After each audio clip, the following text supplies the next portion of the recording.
सिख धर्म एक ऐसा धर्म है जो एक तरफ जातिगत भेदभाव, मूर्ति पूजा को सिरे से खारिज करता है, तो वहीं सिख धर्म में पुनर्जन्म लेने की अवधारणा भी नहीं मानी जाती है।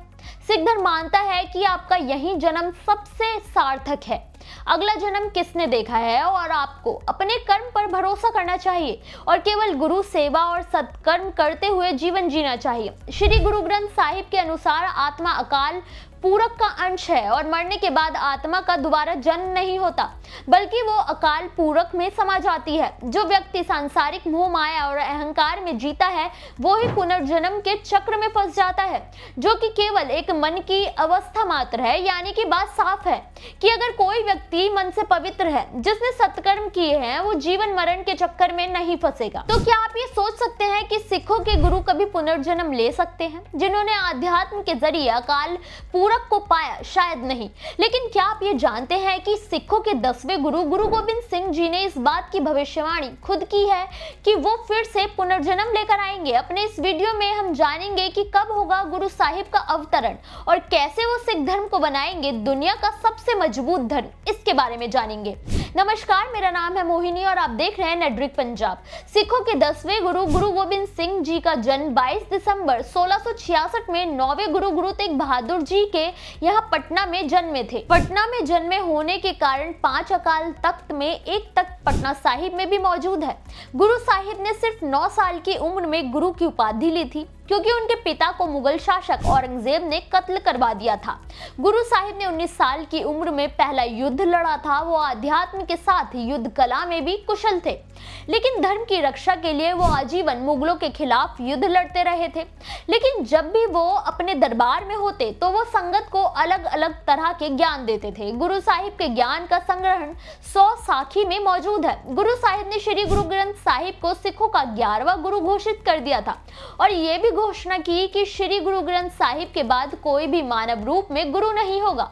लेकिन 100 साखी में गुरु साहिब ने खुद बताया है कि वो सिखों के 12 गुरु के रूप में धरती पर अवतरण लेंगे और उनके आने के बाद से खालसा राज स्थापित होगा, जो 14,000 सालों तक रहेगा। गुरु साहिब एक बार भाई मनी सिंह समेत कई संगतों को गुरु शिक्षा दे रहे थे।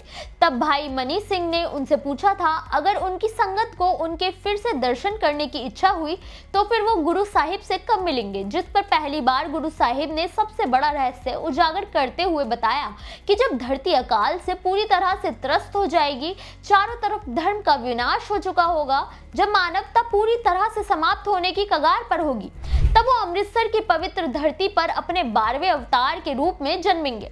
हालांकि उस वक्त गुरु साहिब को पहचानना आसान नहीं होगा। गुरु साहिब का वापस अवतरण होने का एक ही मुख्य कारण होगा, वो उन 500 गुप्त सिखों के साथ मिलकर खालसा धर्म को फिर से स्थापित करेंगे। ये 500 सिख आज भी गुप्त रूप से पहाड़ों में रहते हैं, जो बेहद आध्यात्मिक और शक्तिशाली हैं और गुरु साहिब के 12वें अवतरण का इंतजार कर रहे हैं। गुरु साहिब ने 100 साखी में बताया है कि सच्चा सिख वही होगा जो 6 विकारों से खुद को अलग कर लेगा, तभी गुरु जी के दर्शन संभव होंगे। जो सिख 100 साखी में लिखे नियमों के अनुसार रहेगा, महाप्रलय में भी गुरु साहिब उन्हीं सिखों के साथ होंगे। गुरु साहिब ने बताया कि एक वक्त ऐसा आएगा जब रूस और चीन दोनों मिलकर भारत पर हमला करेंगे, जिसमें काफी जान माल की हानि होगी।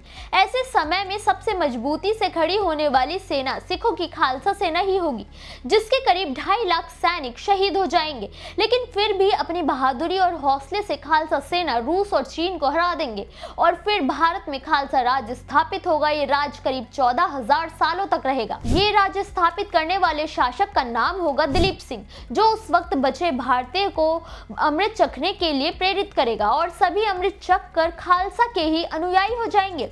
उस वक्त नांदेड़ साहिब में दबा हुआ खजाना सामने आएगा, जिससे कोई भी खालसा कभी भूखा नहीं रहेगा, कोई गरीब नहीं रहेगा। गुरु साहिब के 100 साखी में कही गई बातें प्रमाण है कि संसार में खालसा राज स्थापित होगा।